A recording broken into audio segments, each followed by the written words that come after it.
I was standing at the sink, rinsing out my coffee mug when I saw it. Just a notification. One of those little preview bubbles that pop up when you get a message. Leanne's phone was on the counter. I wasn't snooping. Hell, I wasn't even thinking. I just glanced. Reflex. But it was a man's name I didn't recognize, Miguel, and the words that followed shattered something inside me before I could even make sense of them. Last night felt too good. Still thinking about you. I froze. Everything in me wanted to believe it was some misunderstanding.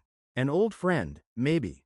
Someone she'd met through work. She worked in a hospital, after all. But my gut knew better. That sinking, hollow feeling didn't come from logic. It came from truth. Truth I didn't want to face but couldn't unsee. She walked in moments later, towel around her neck, fresh from her morning run. "You good?" she asked, seeing the look on my face. I wanted to ask right then. I wanted to scream, but I just nodded and smiled like an idiot. Yeah, just tired. That was a lie. I wasn't tired. I was unraveling. Leanne and I had been married 8 years. We met in college, both broke, both hungry, both too stubborn to fail. We built everything together, our home, our careers, our life. Or at least I thought we did. The thing is, Leanne was never the type to flirt. She didn't get too close to other men. She was sharp, guarded, confident in a way that made her seem untouchable. And I liked that about her. She was strong, the kind of woman who kept her promises. So I thought, but lately, something had shifted. She'd become distant, less affectionate, more polite, like we were roommates playing at being married. I tried to chalk it up to stress. We'd had a rough patch the last year. My job in finance had me pulling 60-hour weeks. I was trying to get us ahead, but maybe I'd fallen behind emotionally. She'd mentioned it once or twice. Said I was always tired, always somewhere else. I brushed it off at the time. Figured things would smooth over. Now I was wondering what, or who, had filled the space I'd left behind. That night I couldn't sleep. She dozed off beside me like everything was normal. But my mind was spinning. I kept thinking about that message. The way it was phrased. Still thinking about you. Not, great seeing you. Not, thanks for the chat. Still, it meant it wasn't a one-time thing. At 2:13 a.m., I got out of bed and went to the living room. I sat in the dark with a drink I didn't want, staring out the window like I was waiting for something. Confirmation, clarity, I don't know. I didn't want to believe she was cheating. But I also couldn't unsee what I'd seen. So I did something I never imagined I'd do in our marriage. I went back to her phone. She kept it on silent, always face down. Password protected, but she'd used the same passcode for everything since college. I'd set it up for her back then. It still worked. What I found made me nauseous. There weren't a ton of messages between her and Miguel, but the ones that were there told me everything I needed to know. Flirting, inside jokes, plans, memories, photos. She deleted most of them. But a few were still there. Cropped images of her in outfits I'd never seen, smiles that weren't meant for me. The last message? I hate sneaking around, but I love this too much to stop. That's when I knew. This wasn't a fling. This wasn't drunk guilt or an accident. This was a choice. A secret she nurtured. One she protected. And I broke. I didn't cry. I didn't rage. I just sat there in that quiet, empty room, knowing something I could never unknow. The woman I gave my life to chose someone else. The next morning, she was in the kitchen, acting like nothing was wrong. Coffee brewing, soft hum in her throat like she had a song stuck in her head. She smiled when I walked in. "You okay?" she asked. "You look pale." I told her I didn't sleep well, which was true. Then I told her I had to head into the office early. That was a lie. What I really needed was time to think. I didn't want to confront her. Not yet. Not without a plan. And I wasn't sure if I wanted to save the marriage or set it on fire. But one thing was certain. I was going to make her feel what she'd made me feel. Not out of rage, not out of pettiness, but because something in me wanted balance. Revenge. There's a moment after the betrayal, after the hurt, after the shock, when all that's left is clarity. Cold, sharp, merciless clarity. I spent the next few days in that place. Not numb exactly, not angry, just focused, controlled, like my mind had slipped into survival mode. I didn't bring it up, didn't confront her. I acted like everything was fine, maybe even better than usual. I kissed her on the cheek in the mornings. I asked about her day. I cracked little jokes, and she bought it. That part hurt the most. How easily she believed I didn't know. Like I was that blind, that trusting, that naive. But I wasn't anymore. Every look I gave her felt like a performance. Every smile, forced. Every touch, empty. Inside, I was building something. Piece by piece. Now, I'm not the type to seek revenge. I'm not naturally vengeful. But there was something about the quietness of her betrayal, the softness of it, the calm routine she kept while stepping outside our marriage, that made me want to shatter her calm in return. So I started thinking, not just about what she did, but how I could make her feel it. That same pit in the stomach. That hollow feeling in the middle of the night. That what-if clawing at the back of your brain. I didn't want to yell or break things. I wanted her to feel what it was like to be me. To feel replaced, forgotten, discarded. That's when Miguel became more than just a name. He became the blueprint. From what I'd seen in the texts, Miguel worked in physical therapy. He helped run some rehab clinic downtown. She'd met him through a mutual client, apparently. Someone she said she only saw during lunch breaks or post-shift meetups with coworkers. Casual. It wasn't casual. He was older than me by a few years. Tanned, gym-built, a man who used his hands and smiled like he wasn't in a hurry. One of those guys who liked to linger in a room just long enough to be noticed. I saw a picture, and I'll admit, I understood the appeal. But he wasn't smarter than me. And he definitely wasn't more strategic. That's when the idea came. If she wanted to have an affair to feel desired again, what if I made her watch me do the same? I wasn't going to cheat. Not yet. But I could set the stage. I started at the gym. I hadn't worked out consistently in over a year. Too much time behind a desk. Too many excuses. But now I had motivation. I didn't tell Leanne why. Just said I needed to focus on myself more. She smiled and said, "Good for you, babe." She didn't ask questions. I also started dressing a little sharper.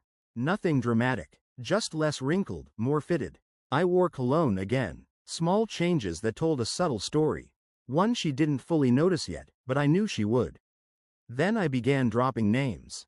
Fake ones. At dinner, I'd mention a new hire at work.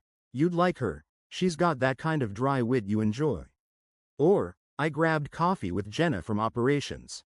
"She says I'm working too hard." She never asked who Jenna was.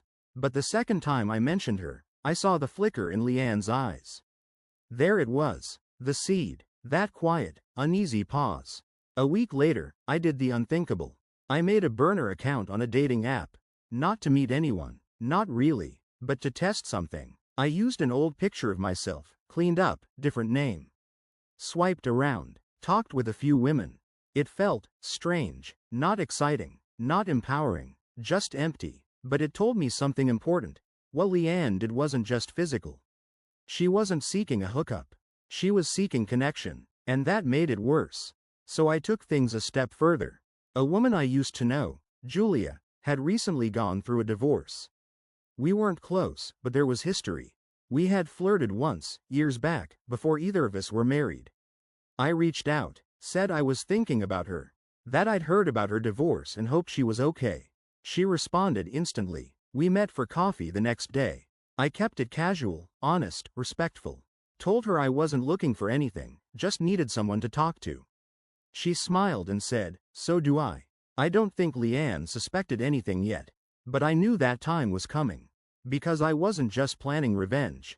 I was planning to mirror her mistake. I wanted her to see what she'd done, reflected back at her. Not in anger, but in clarity. To see the hollow smile she gave me. To feel the sting of a partner drifting, slowly, methodically, into someone else's orbit. And when that moment came, I wanted to watch her squirm in her seat the same way I had that night I saw the name Miguel light up her screen. You'd think doing something wrong would feel like crossing a line. But when you've already been betrayed, deeply, quietly, it doesn't feel like crossing a line. It feels like balancing the scale. That's what I kept telling myself the night I met Julia for dinner.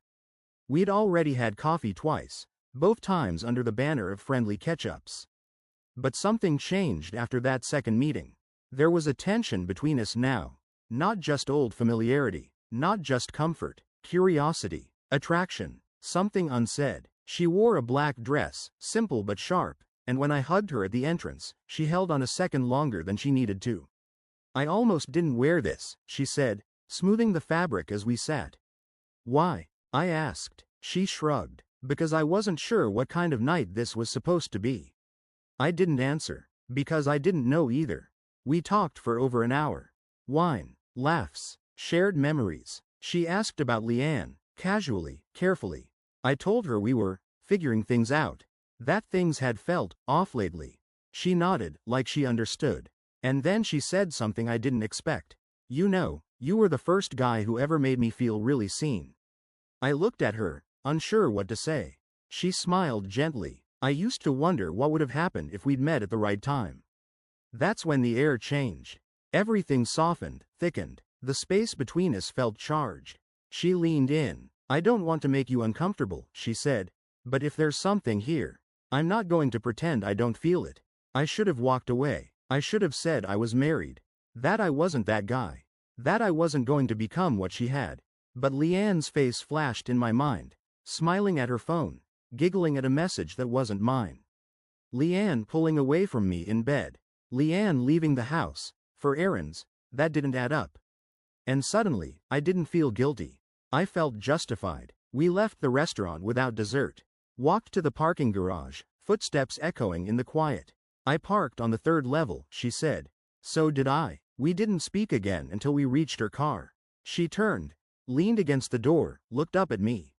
No words. I kissed her. Soft, at first, but then longer, deeper. We stayed like that, mouths pressed, hands gently exploring, for what felt like hours. I didn't sleep with her that night. But I could have, and I think that was the point. When I got home, the house was dark. Leanne was already asleep, or pretending to be. I stood in the hallway outside our bedroom, staring at the door, listening to her soft breathing. I wanted to wake her up, shake her, tell her where I'd been, who I'd touched, how it felt. But I didn't, because I wanted it to grow. The same way her affair had. Slowly, secretly. This was no longer about cheating. This was a mirror, and I wanted her to see herself in it.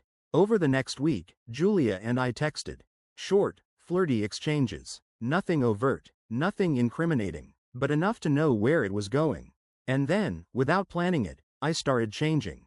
I found myself smiling when her name popped up, thinking about her when I wasn't trying to, replaying the kiss. I told myself it was all part of the plan, that it was about Leanne.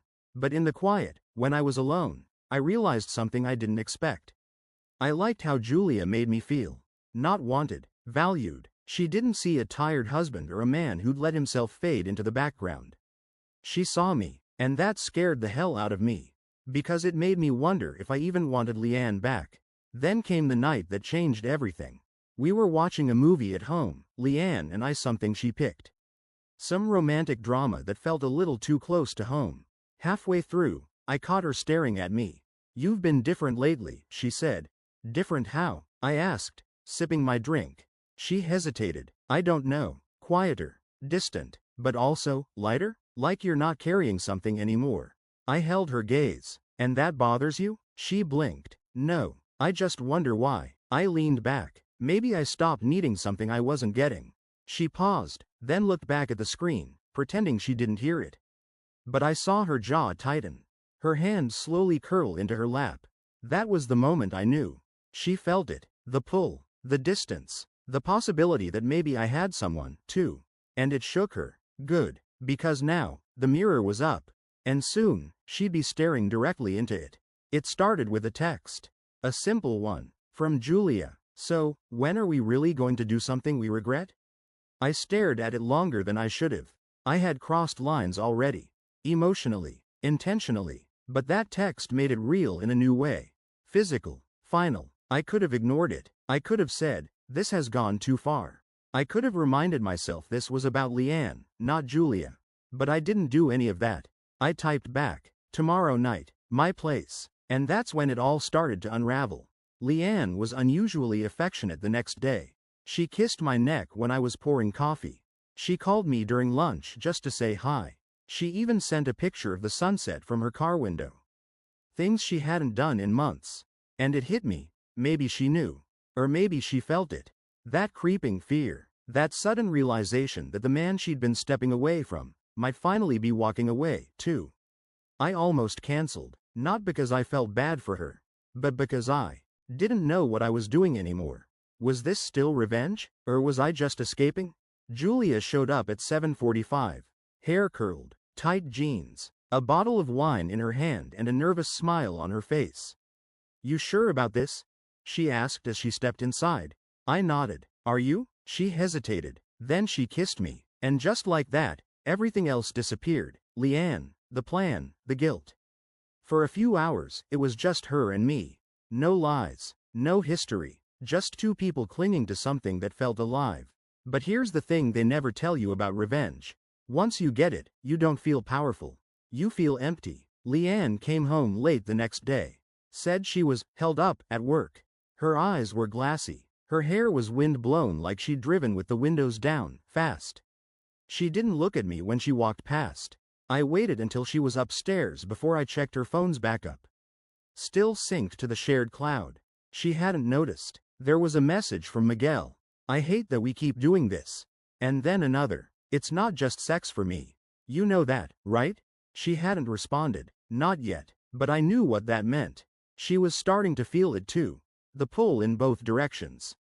And now she was the one slipping. That night, I woke up around 2 a.m. The bed was empty. I walked into the hallway and saw the glow of her phone from the guest room. She didn't hear me. She was lying on the bed, fully dressed, curled up with the phone in her hands like it was a lifeline. Just staring at it, scrolling, typing, deleting, typing again. She was tormented. For a second, I felt sorry for her. Then I remembered the night I sat in this same hallway, breathless, staring at that first message from Miguel. And I walked away. The next morning, she didn't say much. Neither did I. We moved around each other like strangers, courteous, careful, silent. But the silence was louder now. Because we both knew something had changed. What I didn't expect was for Julia to text me later that day and say, "We should talk. I don't think I can keep doing this." I called her immediately. She answered on the first ring. "I like you," she said. "Maybe too much. But I'm not built for this shadow life. I can't be someone's instrument of revenge." "I never meant for you to be," I said quietly. There was a pause. Then, "Did she hurt you that badly?" I didn't answer. Because I didn't know anymore if I was still hurting. Or if I was just lost. That night, I sat outside in the backyard, staring at the same stars Leanne and I used to lie under when we were first married. She came out after a while, wrapped in a blanket, holding a cup of tea. She sat down next to me without a word. We just sat there, 10 minutes, maybe more, and then she said, so softly I barely caught it, "Are we still us?" I didn't answer at first, because I wasn't sure if she meant it as a question or a confession. When I finally looked at her, her eyes were full of water. But she didn't cry. She just stared straight ahead, like she couldn't look at me anymore. Like maybe she'd seen enough of herself in my reflection. And that's when I realized. This wasn't just a story about cheating anymore. This was a story about damage. The kind that spreads quietly. The kind you think you're controlling, until it starts controlling you. I thought it would feel clean. Even the word revenge has this sharp edge to it, like something decisive. Final. But that's not how it played out. What I felt was murky, heavy, confusing in a way I couldn't shake. Because after everything, after the kiss, the dinner, the sex, I didn't feel like I'd leveled the playing field. I just felt like her. Julia stopped texting. She didn't ghost me, exactly. Just went quiet. Said she needed space. I couldn't blame her. I dragged her into something that wasn't hers to carry. And for what? To mirror back pain? To win. Leanne and I still hadn't spoken about what was really going on. But it was obvious now. We were both living inside parallel secrets. Breathing the same stale air. Tiptoeing around truths we already knew. The weird part? She started being kinder. Little things. Folding my laundry, touching my hand when we passed in the kitchen, asking if I'd eaten. It wasn't performative. If anything, it felt like she didn't even realize she was doing it. Like she was scared I might already be gone. One night, I found her sitting on the floor of the living room, lights off, just staring at an old photo album we hadn't touched in years. I stood there, watching her flip pages in silence. Photos from when we were broke, happy, drunk on hope. The camping trip where it rained the whole time and we still had a blast. Her in my hoodie, no makeup, laughing like she didn't care how she looked. When she saw me, she quickly wiped at her eyes and closed the book. She started, then stopped. I miss that version of us. I didn't say anything, because so did I, but I also knew that version didn't exist anymore. We'd both killed it. I tried to imagine telling her the truth. That I had met someone. That it wasn't just flirting. That I'd crossed that line, too. But the words felt like acid in my mouth. Not because I was ashamed of what I'd done, but because I wasn't sure who I was trying to hurt anymore, her or me. That's the thing they don't tell you about infidelity. It doesn't end when the affair ends. It lingers. In your choices. In the way you breathe around each other. In the quiet moments where you once felt safe. Now everything's suspect. Every silence has weight. 2 days later, I came home early. She didn't hear me come in. She was in the kitchen, talking on speakerphone. And I heard his name. Miguel. I froze. She wasn't whispering. She wasn't laughing. She sounded exhausted. I can't do this anymore, she said. I thought I wanted this, but I didn't think it would feel this heavy. It's like everything I touch now feels dirty. There was silence on his end. Then something muffled I couldn't make out. She responded, no, it's not him. I think I was already halfway gone before this started. I stepped back, slowly, without her seeing me. And I realized something that knocked the wind out of me. She wasn't trying to hurt me. She was trying to fill something. Just like I was. That night, I sat in the garage by myself. Not drinking, not angry, just still. And for the first time in weeks, I let myself really ask it. Was I the one who broke us first? Not with another person, but with neglect, with silence, with being physically there but emotionally checked out, with using work and stress and tiredness as shields to avoid showing up fully. Had she cheated on me? Or had she reached for something because I'd already stepped away? The question didn't give me peace, but it gave me clarity. I walked back inside, found her on the couch, curled up in that same blanket from the night in the backyard. She looked up. Her eyes were tired, guarded, like she was waiting for the punch. Instead, I sat down across from her and said, I think we need to talk. About everything. Her throat tightened. Okay. I paused, then said it as plainly as I could. I know about Miguel. She flinched, but didn't deny it. And then I added, I wasn't innocent either. The look on her face, shock, grief, confusion, it mirrored my own. We sat in silence for a long time. Two people who had hurt each other in different ways. Who thought revenge would settle something. And were only now realizing. All it did was deepen the wound. We sat there on the couch, neither of us speaking, the silence stretching out like a punishment we both deserved. When you finally admit the truth, really admit it, it doesn't come with closure. It comes with wreckage. Leanne stared at me like she didn't know who I was anymore. Maybe she didn't. Maybe I didn't either. Her voice was flat when she finally spoke. So, was it serious? I thought about lying, about minimizing it, about painting Julia as a mistake or a fling or just a reaction. But I didn't want to keep building lies on top of lies. Not anymore. I don't know what it was, I said, but it felt like something. And I let it happen. She blinked. Did you sleep with her? I nodded. Once. She looked away, jaw tight. You know I never did that with him, right? I didn't, and for a moment, I wasn't sure if that made it better or worse. Leanne stood up and walked to the kitchen like she couldn't stand being in the same room. I followed her. I wasn't trying to hurt you, I said quietly. She spun around, eyes flashing. Isn't that exactly what revenge is? I couldn't argue. The word felt childish now, like something a teenager does after a breakup. But at the time, it felt like the only way to make her feel it. That hollow ache she gave me. I didn't know what else to do, I said. You lied. You pulled away. You were somewhere else and I couldn't reach you. So you found someone who could, she said, her voice cracking. And there it was, the mirror we'd been building, finally facing each other, not in secret anymore. The next few days were quiet in a different way. Not tension, not avoidance, just reality settling in. We talked a lot. Too much, maybe. The kind of conversations you can't unhave once they start. We admitted things. How we'd both stopped trying in ways that mattered. How we clung to comfort instead of connection. How the routines became rituals. And how neither of us saw the cracks until we were already falling through them. One night, she said, "I don't think I ever wanted to cheat. But I think I wanted to feel wanted. And he gave me that." I nodded. I didn't cheat because I wanted someone else. I just didn't want to feel like an idiot anymore. The room went still after that. We both looked at each other and knew. We'd made choices we couldn't take back. We slept in separate rooms for a while. Not because we were angry. Because we didn't know what we were anymore. Roommates? Co-conspirators? Two people orbiting the memory of a marriage? She asked for space. I gave it, but it hurt every night hearing the soft click of the guest room door closing behind her. I used to hate the distance. Now I hated how familiar it had become. Julia texted once, "I hope you're okay. I'm sorry for what this became." I didn't reply. What could I say? She didn't deserve to be the mess left behind in our marital war zone. Leanne never asked about her again. I think she knew better. Some things don't need to be unpacked. Some things just hang in the air, thick with implication. 2 weeks later, Leanne and I sat on the back porch, coffee between us, fall wind brushing past. "I've been thinking about going away for a bit," she said.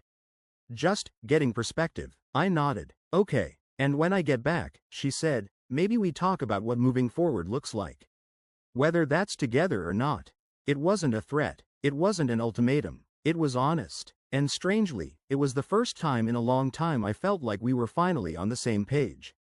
Both standing in the middle of the mess. Not trying to fix it. Just seeing it for what it really was. She was gone for 9 days. No big goodbye. No teary scene. Just a quiet, "I'll text when I land," and a small suitcase with more silence than clothes inside it. I watched her car pull out of the driveway like it was the end of something. Or maybe just the pause between two endings. The house didn't feel peaceful after she left. It felt exposed. The kind of quiet that makes you notice how loud your thoughts really are. I kept to my routines. Work, coffee, dishes, sleep, repeat. But every now and then, I'd walk past the guest room she'd been sleeping in, glance at the door cracked open, the bed neatly made, and feel that slow ache in my chest again. This wasn't just a break. This was the space where the damage lived now. Between cups. Between breaths. Between what we were and what we couldn't be again. On the 4th night, I sat in our bedroom for the first time since she left. Same bed. Same sheets. But it didn't feel like mine anymore. I pulled out one of the old wedding albums from under the bed. One of those cheesy, oversized ones we swore we'd never put together, but did anyway because her mom insisted. Page after page of two people who had no idea what they were signing up for. Not the wedding. The life after. I looked at our faces. Our eyes. The way she leaned into me like she already knew the shape of our future. And I remember thinking, when did that woman become someone I had to spy on? When did I stop being the man she could tell the truth to? Leanne didn't text until the day before she returned.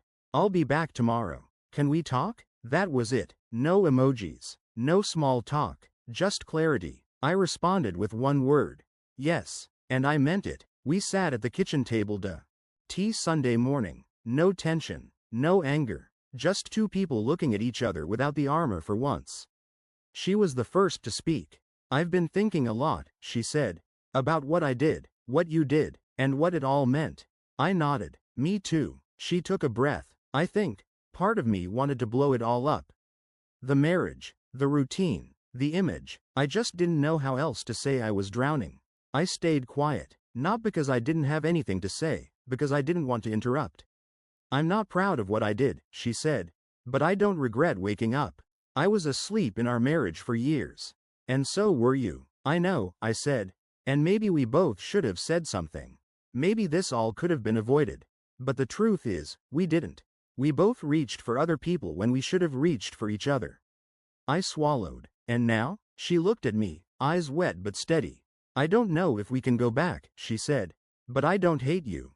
And I don't want to burn it all down." That last part, "I don't want to burn it all down," felt heavier than I expected. Because deep down, a part of me did. We didn't decide anything that day. No dramatic ending. No signed papers. Just an understanding. We had broken something between us.